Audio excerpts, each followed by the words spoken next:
Welcome to the Generous Business Owner Podcast, where business owners gain inspiration and encouragement to live a legacy, not just leave one. And now your hosts, Jeff Thomas, Alan Barnhart, and Jeff Rutt.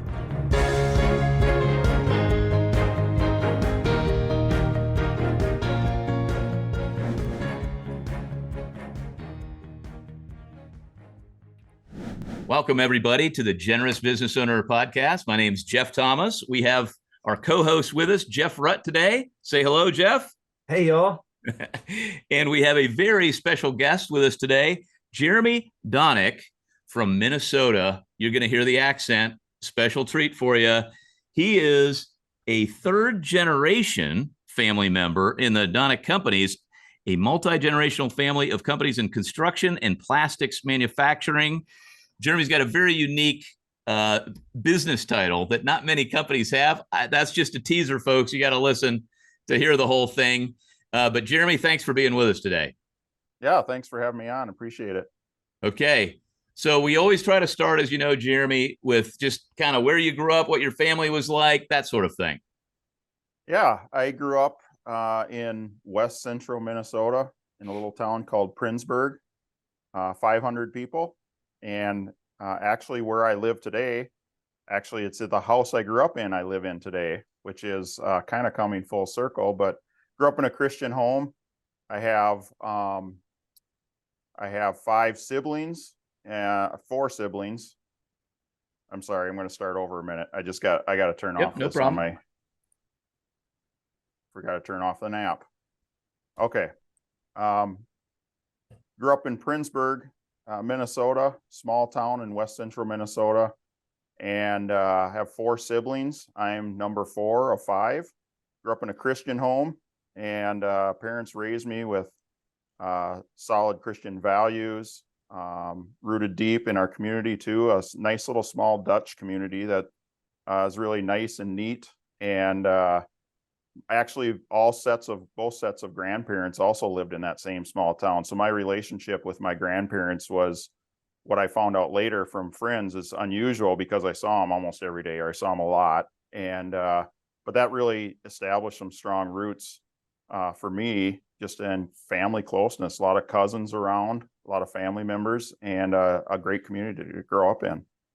Love it. Sounds pretty ideal. Where'd you go off to college? Well, I graduated from the small private Christian school in Princeburg and went to Bethel College, now known as Bethel University, I guess, in St. Paul.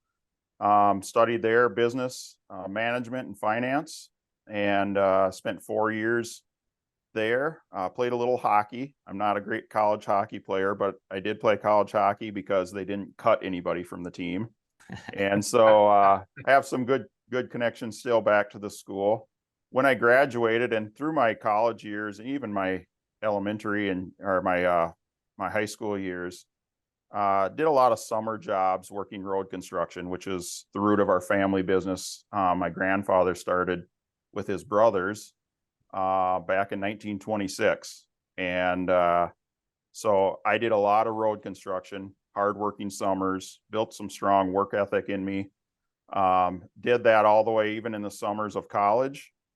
And then when I graduated, I'm a little bit on the younger side of my generation of family members. So there were a lot of my cousins that were already in positions in various spots and I was kind of trying to find my way. Where do I fit in here? And I did some road construction, like I said, in Minnesota. We also build golf courses all across the country. And so I did a couple golf courses in college and right after college. We have a division in Texas for road construction. So I moved down there for a year. And through all that, I was kind of trying to find my way. Where do I fit in? And at that time, I went to work at our family business called Prinsco, which is plastic pipe manufacturing. And I was the first family member to do that, to move over away from construction and into plastics. And soon after that, a cousin joined me there. And I spent really my career at Prinsco, so 25 years, really growing the business, 15x, 20x, something like that. it was really fun. It felt like I wasn't working, and for most of that, but a lot of growth, acquisition, and greenfield startups in the upper Midwest and in the West Coast as well with that. So was given a lot of leeway, a lot of opportunity from family, from the second generation as well as the third, to really pursue and put capital to work in growing this business, Prinsco. And it was really fun. It was a lot of fun, and it's still a company I really admire and really appreciate what they do. And then in between that all, I was meeting my wife and getting married and raising kids. We have 5 of our own, 4 daughters and a son. And so that was all happening from 2001 to 2020, roughly. Prinsco really growing and starting a family of my own. And I really actually don't know how I got through all of that. Well, I'm going to kind of get out of the way here a little bit. We've got 2 multi-generational business people here. I'm sort of Gen 1 on this thing, so I'm gonna let the guy who's got a little older Gen 2 involved ask some questions. Jeff, take it away. Yeah, thank you, Jeff. Yeah, Jeremy, tell us more about what it was like. You mentioned you were one of the younger cousins in a family business. Tell us more what that was like, kind of breaking in. Well, I don't know. I don't think I would describe it as much breaking in, but the uniqueness of this small town I mentioned we grew up in, and we were kind of all there. Mm-hmm. My older cousin in our generation being about 6 years older, and another about 6 years younger than me. So I'd say I'm close to the middle. Most of us spent a lot of time together as kids. And I just sometimes say, I think that's interesting because we built some foundational relationships, and that's vitally important. And also just being rooted in a faith environment has served us well as adults. I will say that. And I just think that's by God's design. That's the way that came about, but it was very valuable. So there's 6 second generation owners. 4 of them still alive, but in their 70s and 80s today. And they were the ones really leading the company at that time. And so for us, we didn't have a really formal way. In fact, my moving around was more by my doing, just saying, I think I'm going to go over here and try this. And we didn't have a program. We didn't have a lot of structure. Worked hard, did excellent work. I'd say these are foundational truths, in a time where they didn't identify necessarily company values. I'd say integrity, we did the right thing, we did it with excellence, and we worked hard. I would say those are foundational truths that have continued on to our generation. And so it wasn't by mistake, but it wasn't by also a real clear plan of how I fell into the role that I did. So a couple things, you mentioned foundational truths a couple times. Is that something you as a family have memorialized, or as a family or a company have talked about? Well, I was talking more in generalities around that, but yes, I would say those are foundational truths. We memorialize them in our core values. Okay. And each company operating really independently. So in our construction and materials sector is what we would call it. We have heavy highway construction business that includes aggregates and materials, and concrete ready mix business, and then golf course business. And they have their own structures of leadership and core values. And those are more like foundational principles. When I look at the first and second generation of what did I see that I learned, those would be true. And they do show up as we formalize that or memorialize that in the businesses. In fact, like Prinsco's values are integrity, do what's right, relationships, people matter, hard work, exceed expectations, and humility, humble confidence. So that's the way now in today's language, today's business world, we say we memorialize them through, this is the way we behave around here. This is the DNA of the company. That's really good. So back up to Jeremy, talk a little bit about what either formally or informally, what were some of the expectations from you as you entered the business? Is there any kind of expectation to go work somewhere else for a while? Can you report to another family member? Are there any kind of guidelines in place or expected? Yeah, great question. That's the type of work as third generation we've worked on a lot more for the fourth. And I'm not saying that's because it's good for them. It's partially because might have been missing for us. Mm-hmm.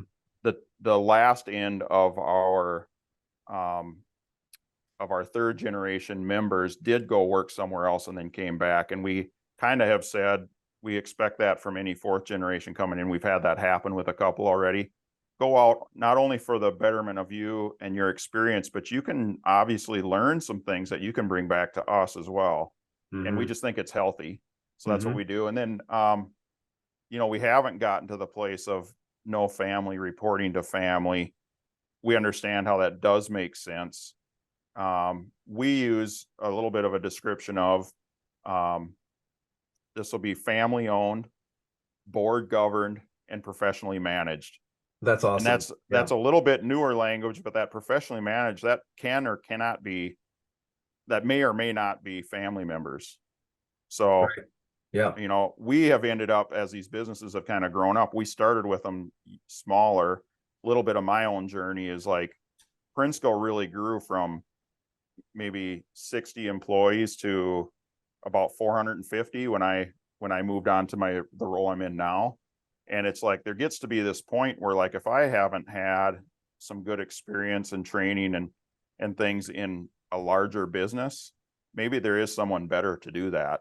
mm-hmm. And being willing to recognize that too. So those are just things we're still struggling with today. Not struggling in a bad way, but just saying these are important. We don't have it totally figured out. We are developing. We have a fourth generation that's in a learning cohort together. Okay. Now that's it's a 28-month process. We started in 2023, so this is the very first time. But they're learning about the business, and they're learning to build relationships with each other. And it's the family member and their spouse if they're married. And there's Jeremy, 16, is that something you would be willing to share? If we could put that in the show notes. Yeah, I think some general structure for what that looks like. Yeah, I think we could.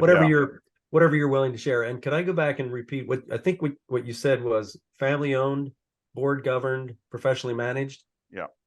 Yeah, I think Jeff, let's get that in the show notes as well. That's powerful. It's great. It's a great way to lead a company. And 450 employees. Well, that's Prinsco. So okay. across our whole portfolio of businesses is what we would call it. We have a construction and materials sector, and we have a water management sector, and we have about 1,000 to 1,200 employees when you get to like peak seasonal type of work. Okay. So and over the last couple of years, there were two businesses that we ended up selling. They weren't performing very well, but also it wasn't in what we were describing as kind of a core, what we're really good at. And we felt like somebody else could probably do better than that. And we'd never done that before. Like, we'd never sold a business. We've been growing them.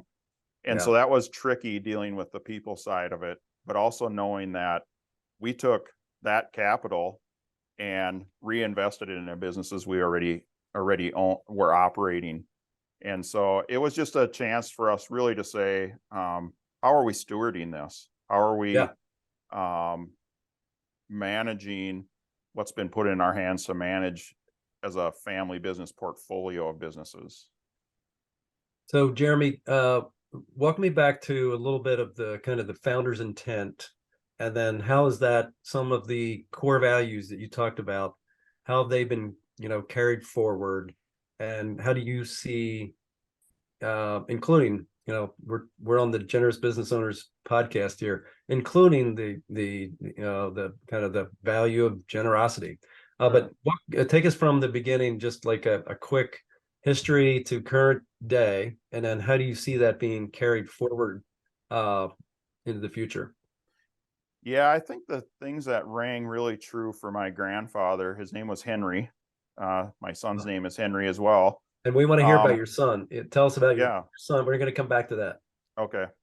Um, my grandfather, Henry, and his brothers, Wilbur and Amos, just saw an opportunity to do construction work.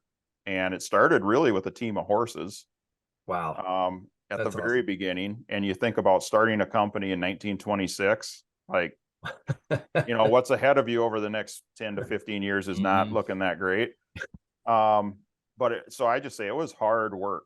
They worked really hard and did things right from the standpoint of their relationships. Most of it was state or government funded projects in Minnesota and probably the Dakotas too, a little bit. And it wasn't just meet the standard of the design, it was make sure we do a really good job.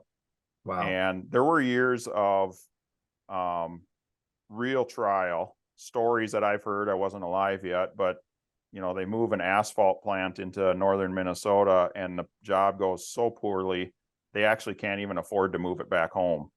So they have to do some inventive things, such as cutting a school bus up as a flatbed to get stuff hauled home. And so I sit there and I can't imagine, we've never been, I don't think, through those kind of trials as in my lifetime, but the hard work, doing what's right, how you treat people, being honest, and how you deal with situations, and then really caring for people, like both first and second generation. Like we have multi-generational families that have worked for us too, like probably going on 4 generations in some cases that have been in road construction with us. So there's a personal relationship dynamics that have extended through all those generations as well, but starting with the first and second. Mm-hmm. And although the first were the founders, the second were very entrepreneurial. Like we started getting into, they tried a lot of different things. The things that kind of stuck for a while are wild rice business, which we have recently sold, but wild rice specialty grains, RV camping resort business, which we recently sold as well. Just tried and did a variety of things. So very creative and smart. I would say second generation, as they were very entrepreneurial. For sure, not everything worked. But again, hard working and treating people right is really core to it. Yeah, that sounds very entrepreneurial to me, from street building to wild rice. Yeah.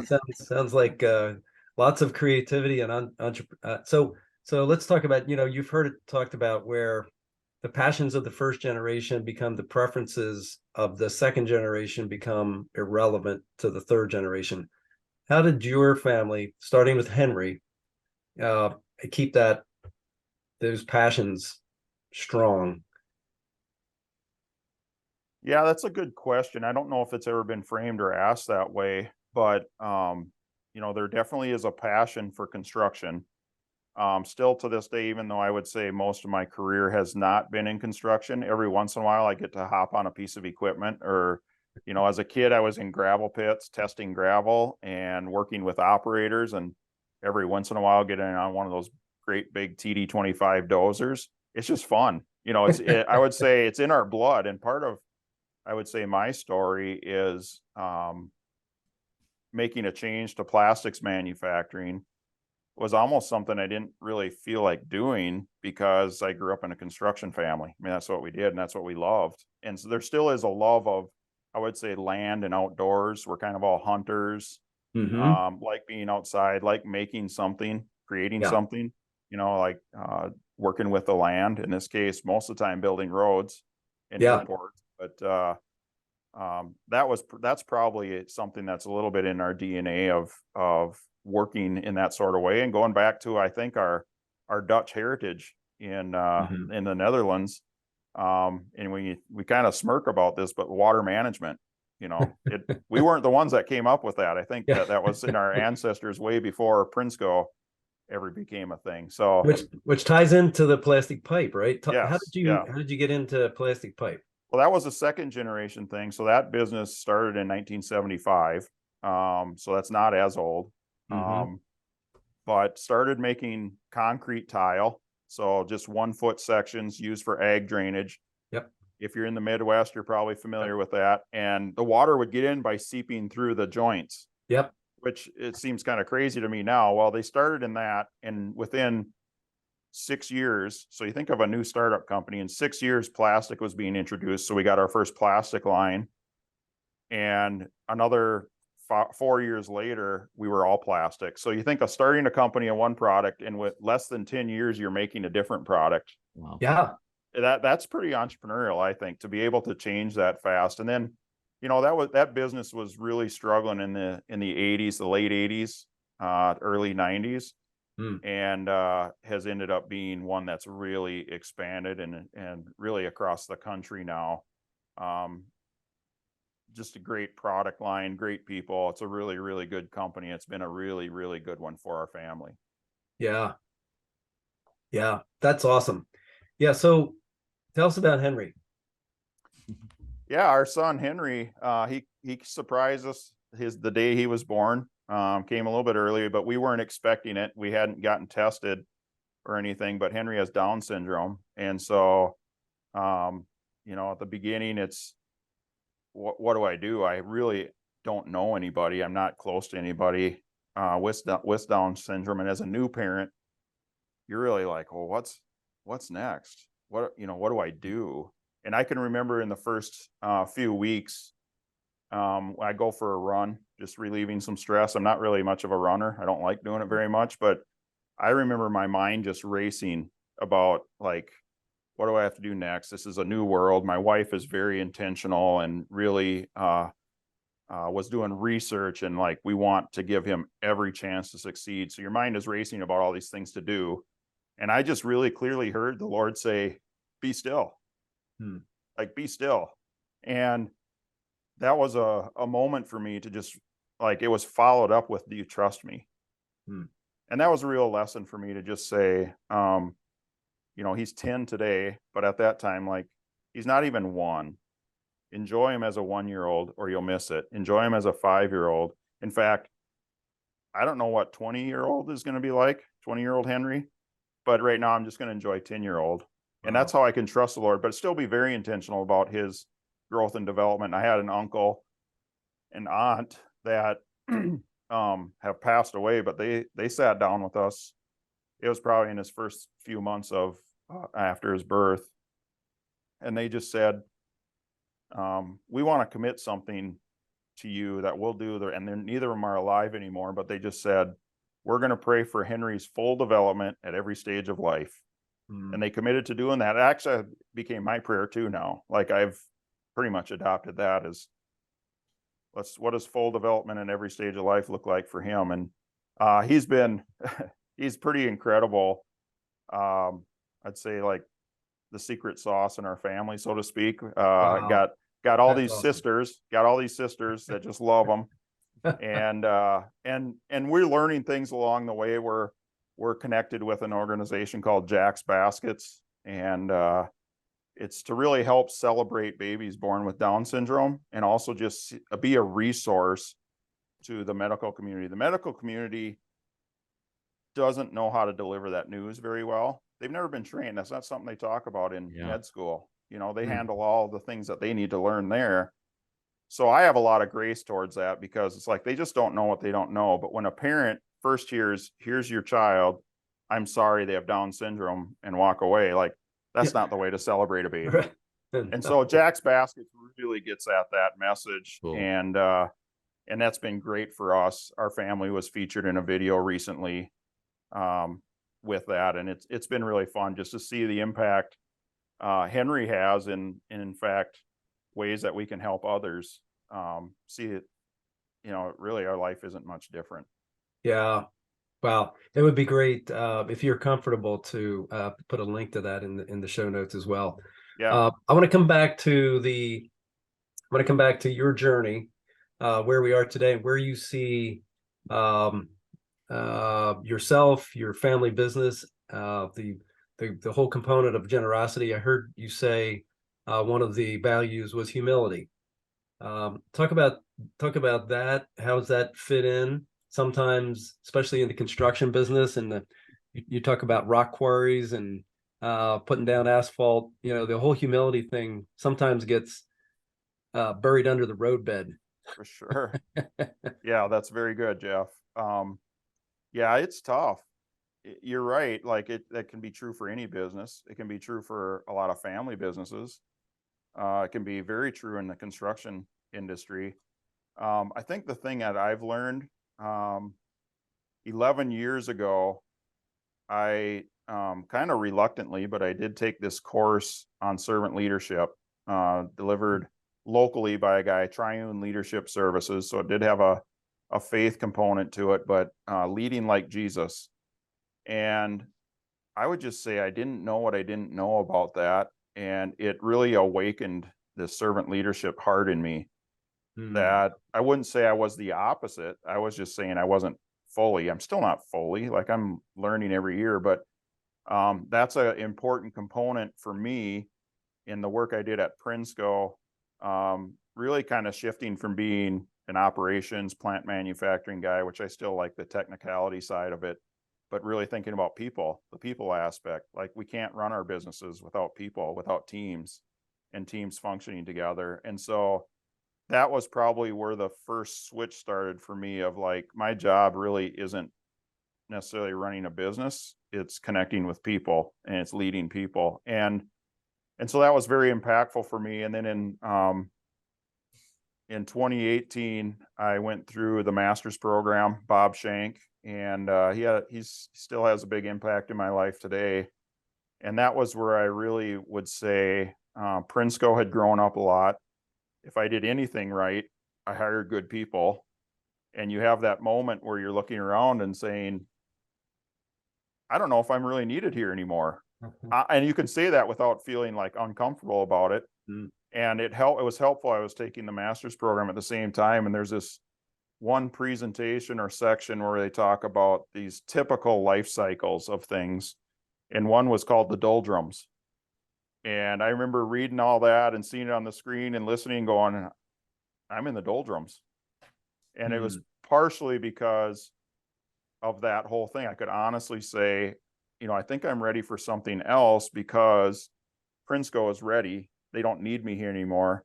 But also, like, I don't know that I don't think I'm best used to just run a business, an operating business. What might I be able to do to have impact on people and help all our leadership teams have an impact on people? And so the family and the board were gracious enough, I would say, to just process through that. We didn't do it quickly. It was maybe over a 2-year span of transitioning to this role of chief culture officer in our family business. In fact, now 2 years into that, I just really finished up what my job description looks like. So it's been definitely an evolution and it's a lot of learning. I realized they probably weren't looking for a chief culture officer. I happened to get that job. And also just knowing I needed to make a change. And I realized this, I had the safety net of the family business, but I don't want it to be just that. I want to make an impact. I want to make an impact in the lives here.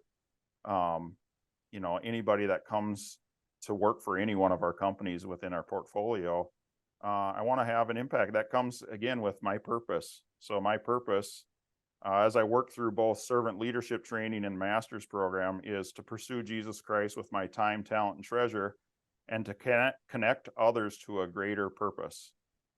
And so that really helped people to see a new way to lead through servant leadership, to really see all of their life as something that could make an impact in this world through generosity. And then creating this culture by design. This is my language, rather than by default. So we had, you asked a lot of questions about first to second to third generation and some foundational truths to be there. And I would just call that, we have a pretty good culture by default. What would it look like if we actually did it by design? So that's part of what I'm working on today, of what are the key components of a culture that we want to have, and we start training people into that and having them engage. And so that gets me excited. I think that's much more the way the Lord wired me to operate, and I'm looking forward to, and then engaging the next generation, fourth generation. there's a few family members already working in the business. There's a whole lot more still in college and in their careers and in high school that are coming. And we just want to do the best we can to prepare them for what it is, that we have here. And if they have an opportunity to be an owner or participant or manager or whatever it might be, that we're preparing them. And then also my job is to help engage in our giving that we do. So this is another thing I think from first generation and second, really establishing we want to give back,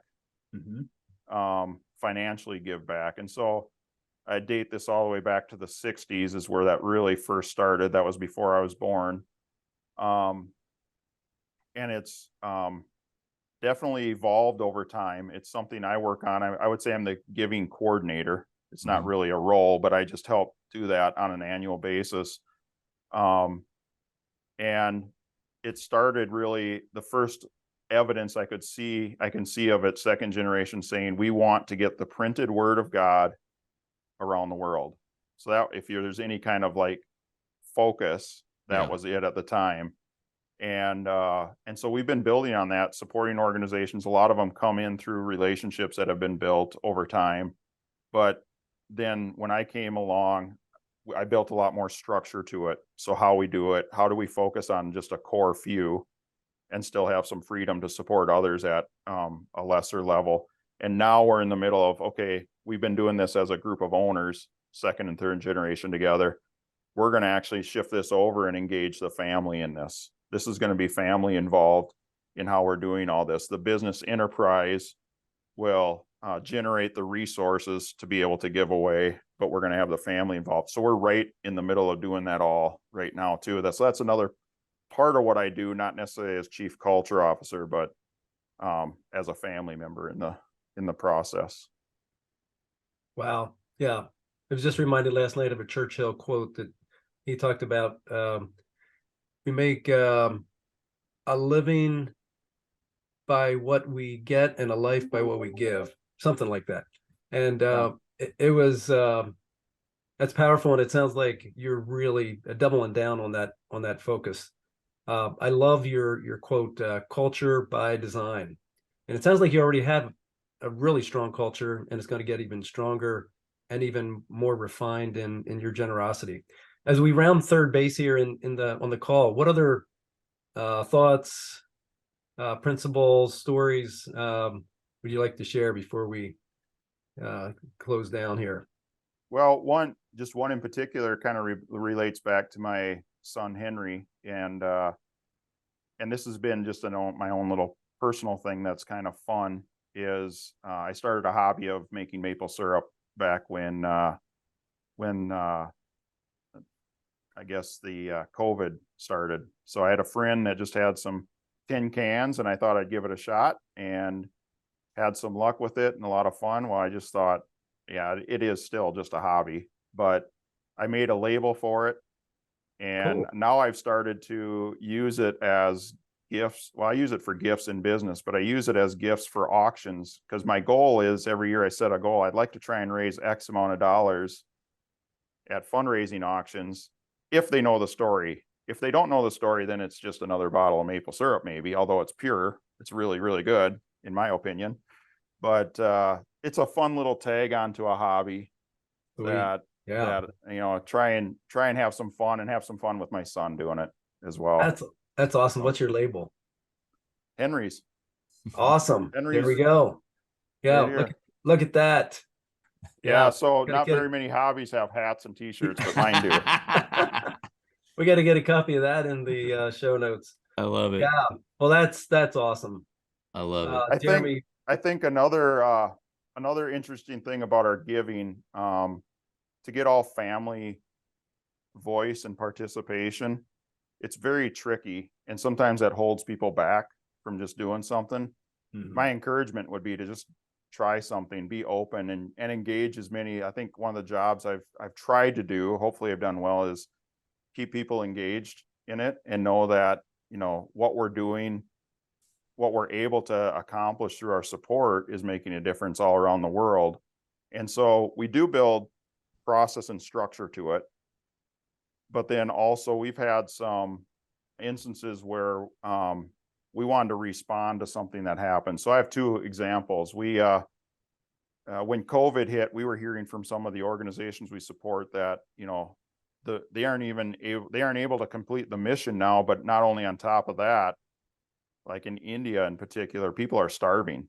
Like our mission has been like, people aren't going to live. What can we do? So we did some very intentional things around organizations we either were already supporting or we did some research on to say, how can we help solve the food problem in our own little way? But how can we help solve that through other mission-minded organizations? We're very careful about that. Like, we really want there to be some gospel faith-based focus within it. We don't just support the environment, although we love the environment. Save the whales. Oh, I love whales. That's not what we support. Yeah.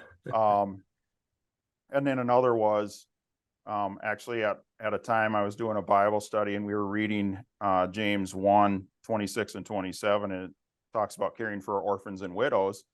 And so I had that study in the morning. At night, I'm watching the news of the Ukraine war breaking out, and they talk about there's going to be so many orphans and widows. And I'm almost like, you know, Lord, like we got to do something here, at least with what we know we can do. So, I mean, we took quick action with, again, some mission organizations we already support and said, what can we do to impact Ukraine? One, for example, was the Jesus Film Project. So that's an organization that's near and dear to me. And they said, hey, we're ready to go. We're looking for 25 backpacks that they can show at refugee camps to show the Jesus film to 500 people. We said, do it. We want to do it. We'll support it. We'll pay for those. And I heard no less than 7 days later, they were being used to share the gospel and then care for the orphans and widows who are coming into those areas. So that's really encouraging to me to be able to say, yeah, you can have a process for things, and you should when we have so many family members involved. But you also want to have the freedom to be able to answer the call when you feel the Lord is calling. Yeah, praise God for your quick receptivity and you being in touch with the Holy Spirit's speaking through you studying His Word and then being ready to jump in.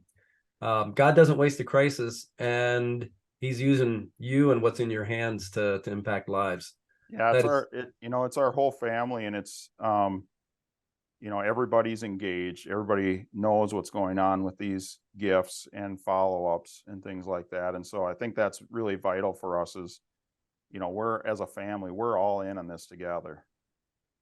I think that's if I can just jump in, as we kind of wrap it up, I think the thing, I've been taking all kinds of notes, and the last thing I wrote down was just kind of things we talked about before we started recording, which is, generosity comes in all forms into different constituents. And I think you've got a really big family. You've got this business that kind of ties people together. You're tight knit to begin with, but the business makes it even more intense, those relationships, because you spend so much time together. And I mean, how many stories do we hear? I mean, it's something like 90% of these family businesses do not make it to the third generation, let alone the fourth. Yeah, worse. Yeah. So it's really special what God's built in your family, and the fact that you sort of reside in that chief culture officer is not a mistake. That's symptomatic of the kind of business that's been built, that you're trying to continue to be generous to the family, continue to be generous to the employees by building even a better culture and better place to work. And then from the fruits of the business, your community, whatever that leads to. And so, we got a lot of people that are going to connect with different parts of your story, or maybe all of them. So thanks a lot for sharing that. And we would just always wrap up with just a practical tip. I mean, you've given us lots of them. You can just pluck one out, or if a new one comes to mind, share it with us. But maybe somebody a little behind you on the journey, maybe even in a multi-generational business that's struggling a little bit.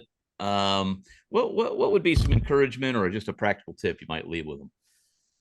Yeah, I think sometimes we hold back from trying something until we have everything figured out. And sometimes you just aren't going to ever get there. I think maybe the entrepreneurial spirit allows you to, you don't want to go too fast, too far ahead and mess things up, but like, don't let that hold you back from starting. I would say in particular is like, especially to faith-based organizations, is like, really, ultimately, why do you exist? We would say, all we have is a gift of God, and we foster the advancement of his resources entrusted to our care for his glory. The reason I can say that is that's one of our values, and that's the way we define it. And then there's just such joy in participating. In fact, there's a verse that's meant a lot to me over the years, and I learned it in the NIV, and I say that because it uses the word participate. 2 Peter 1:3-8 really kind of talks about this. But in there it says, we get to participate with him. And I think as a business owner, there's sometimes it's like, I own this all. This is mine. I got this. I worked hard for it. I built it. And not forgetting that, like, ultimately, I can't take it with me. And was it by my hand or by his hand? And sure, I worked hard. Others have worked hard. Employees have worked hard. But it belongs to him.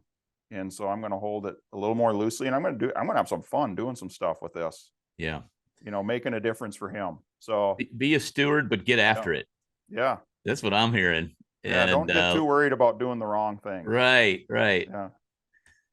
Well, Jeff Rutt, any closing remarks from you? It's just been extremely impressive, Jeremy. I just love the intentionality of your values, of your humility, of your entrepreneurial spirit, and the way you're just looking to use what God put in your hands to honor him. Yeah, thank you. Yeah, it's been a fun ride so far, and more to come. Well, Jeremy, thanks for being with us and sharing your story today. Thank you, guys. Appreciate what you're doing. Jeff Rutt, thank you also. Yep. And thanks everybody for joining us on this week's Generous Business Owner podcast. Please check out our new website, generousbusinessowner.com, and leave us your rating and reviews and sign up for our newsletter and share this episode with a friend if you enjoyed it. We'll see you next week. Thanks, everybody. Thanks for listening to the Generous Business Owner Podcast with Jeff Thomas, Alan Barnhart, and Jeff Rutt. Make sure to follow the podcast so you don't miss an episode. You can find the guest contact information in the show notes. Stay tuned for the next episode.